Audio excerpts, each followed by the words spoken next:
Hi, good afternoon. It's Lorelei with Radiate Life with Lorelei, and I'm coming on here. I hope that you can hear me. I know the dogs are going to bark. I just got done doing some of my daily practice, but initiation, really focused on really getting in and allowing myself to let go of any of those last vestiges of.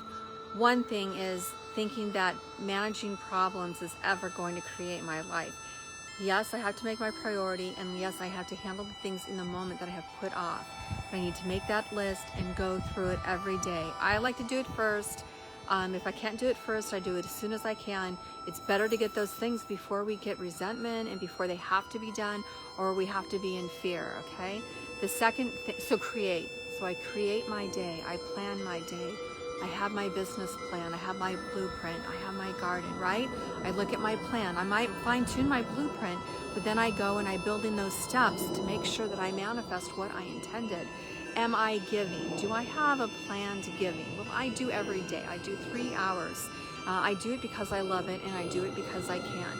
And I do align to giving. I used to do more, and it wasn't, what would happen is I would get tired. And then my mind would start to get out of the really good sweet nectar spot. So I use frequencies and meditations and things. I post here all the time. That's really, I suggest that you do that. I'm really at that point where it's like, today I was thinking about the artists and the inventors and the creators, right? That is who we really are. And that you just have to get into it. It's like, I'm in the center of, I'm in the middle of the swimming pool. I'm maybe a little further into the deep end, but you have to jump into the pool, and you have to swim, and you have to get there. And you can put on your scuba gear, and you can go and you can dive and you can explore, and you could go down a little, or you could go down a lot. You could go down to the very depths, and that's really what it's like, going down into the water and submerging yourself in the water, and that world is so similar to what it is like going into the inner levels, going into constellations, going into space. The other thing is, one of my teachers taught me that, so so in your physical life, imagine, kind of like the wind's kind of blowing now, is like water, okay? Imagine you open your front door and water comes through, and you live in water, okay? So if I'm living in water, it's so much easier for me to see that my energy goes out in ripples. Rogue waves, tidal waves, there's those warm pockets of water. There's those cold pockets of water. And to go from a warm place to seek a different space, there's movement, right? And what else? The water is, it's really ruled by the moon. It's ruled by other energies that are coming back into our world. And what else is it doing? It's constantly changing. If you feel like your life is not changing, especially in the last 6 months, it's because we put a lot of effort into trying to not change, basically, right? Go outside and watch nature try not to change. Okay, then you have to realize you are nature, you are the grass, you are the trees, right? You have a nervous system, you have so many things in common. The sky, the sun, what happens at night, look at the trees, right?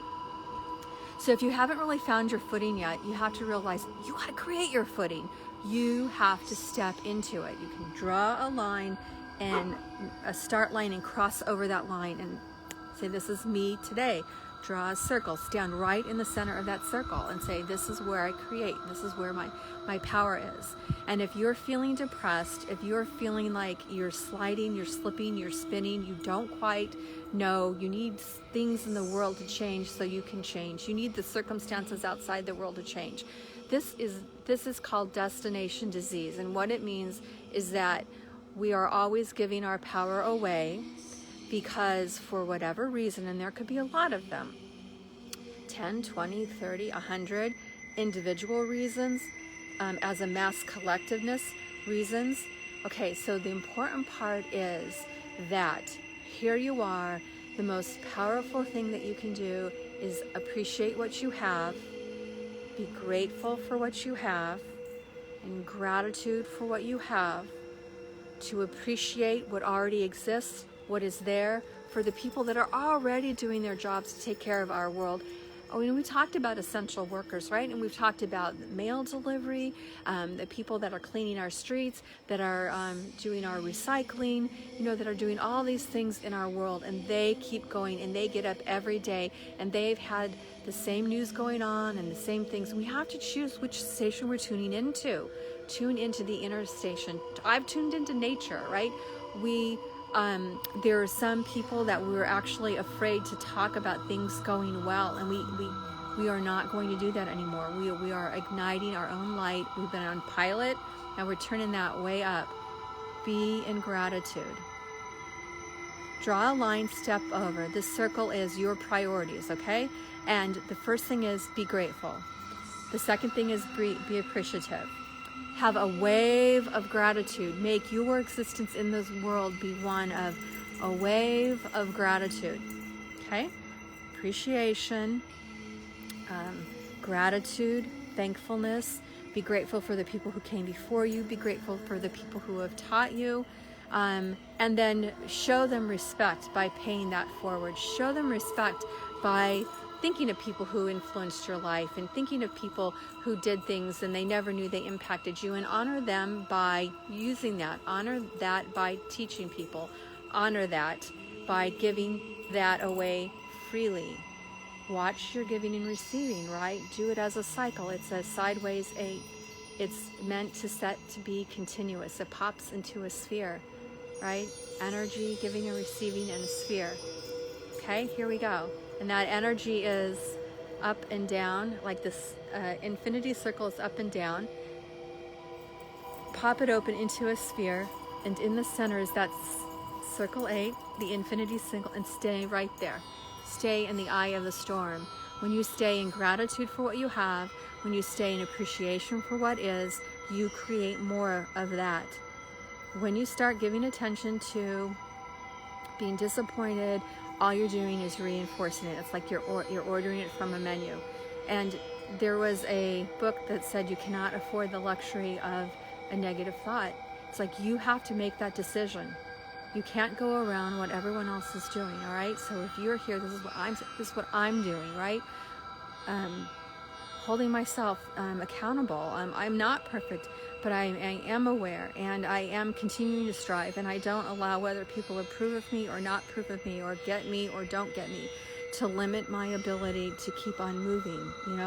I believe in myself, and I believe in, most of all, I believe in the vision for a sustainable, renewable, loving environment. I have had moments of complete love and acceptance in all communities. I've had some really unique experiences that I just didn't realize as a kid that I did. I had a beautiful experience in my own church of loving acceptance. I've had so many beautiful opportunities to work with people, and it was I had to accept all of me: the good, the bad, the ugly, the light, the dark, the muddled, everything. And I still accept it, and I work with it, and I invite it, and I put myself on the hot seat, and I said, okay, universe, what do I need to do? And sometimes I have to do things that I know other people aren't going to understand. Sometimes I do things that seem like they're,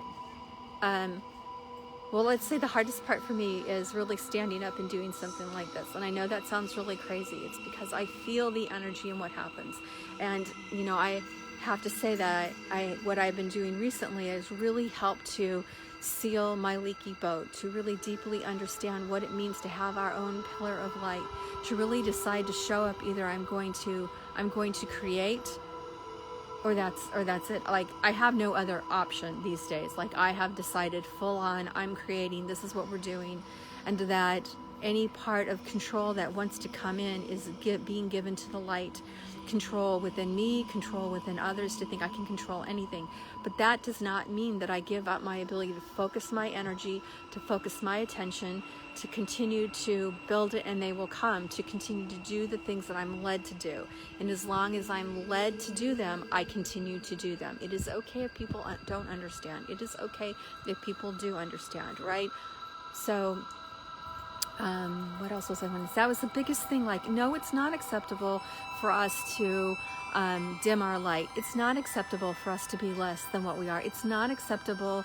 We need to expect more from ourselves, and we need to surround our people who love us and who get us, and who continue to see more in us and see the light, not the dark, who will not buy into our limiting ourselves, who will not meet us in woundology, where they have their own wounds and they have a need to be with others who have wounds, and then say, oh, that person there, let's find some reason why we should stay stuck and stay where we're at and not move. It's not okay anymore.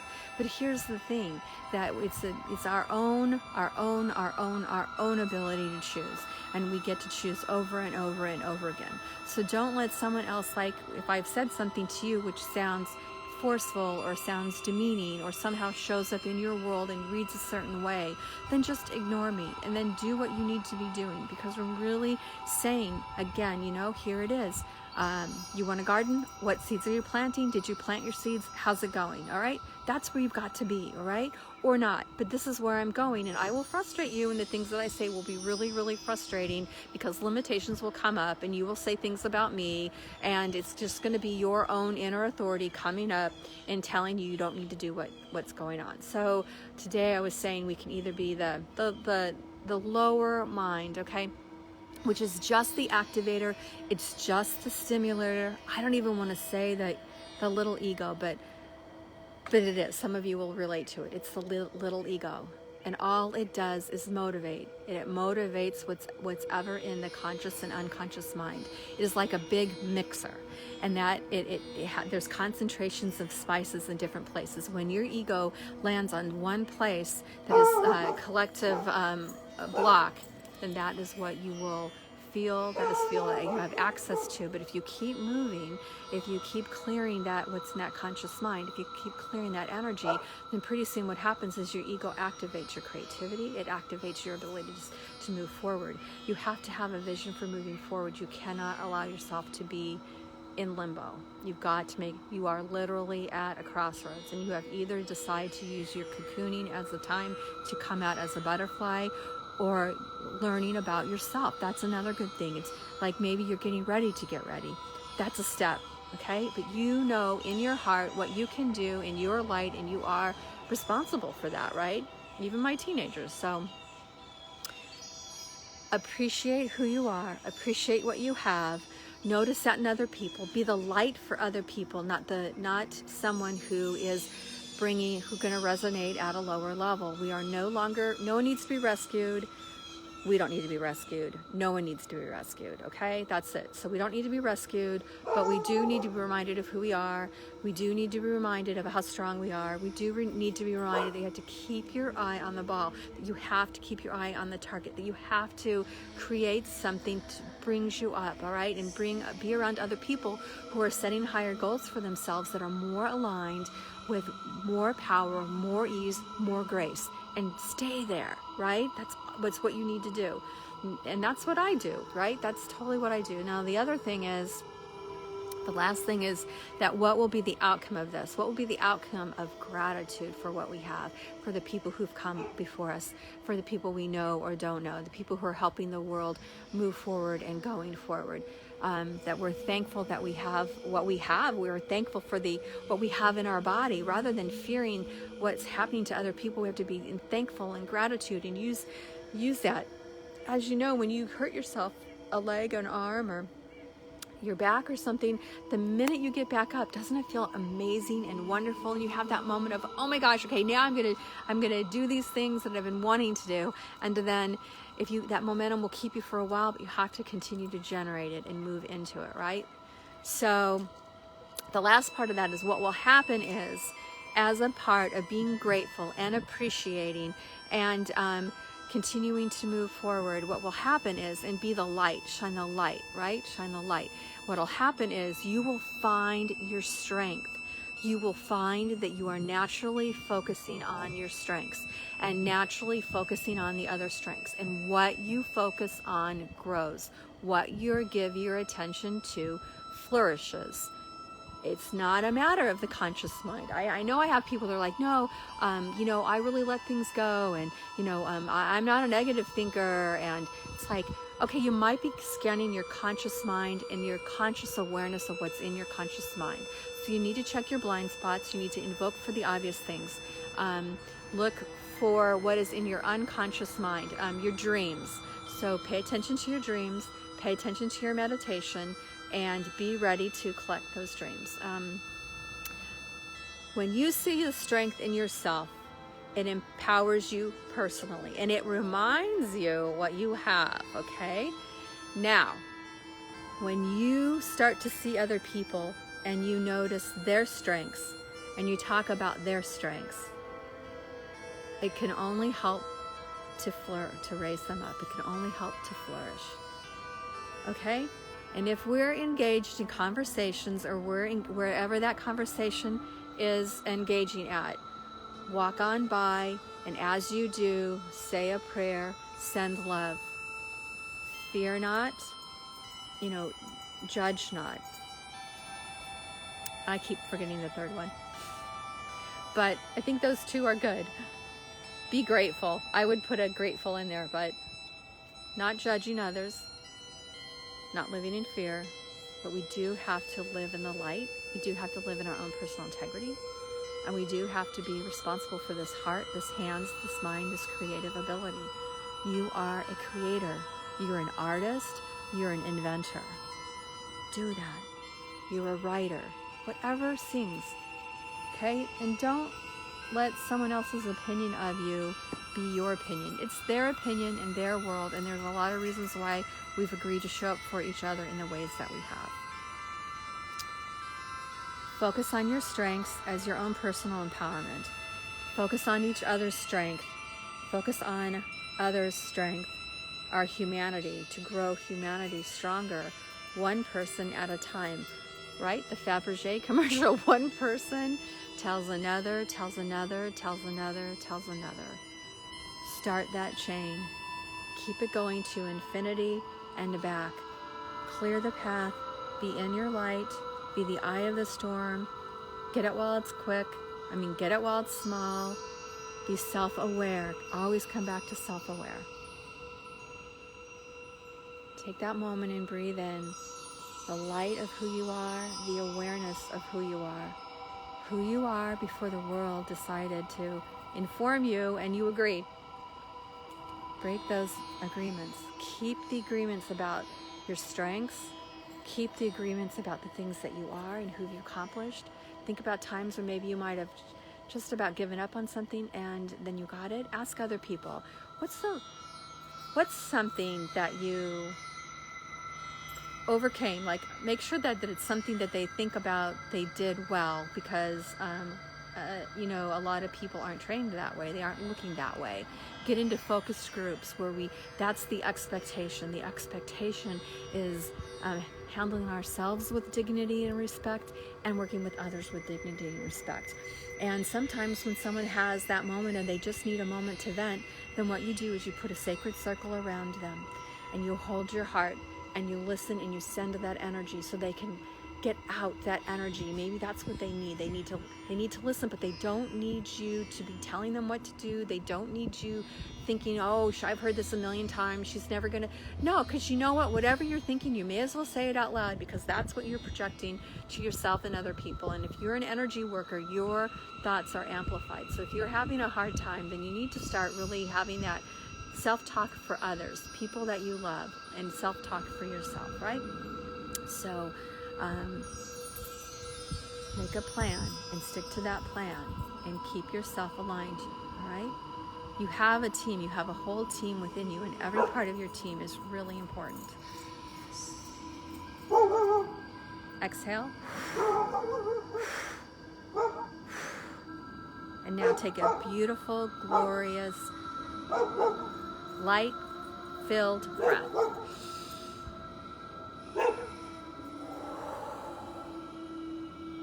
And just like on your bike, take in another golden breath.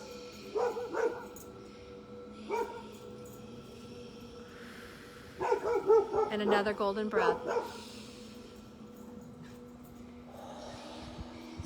Breathe in another golden breath.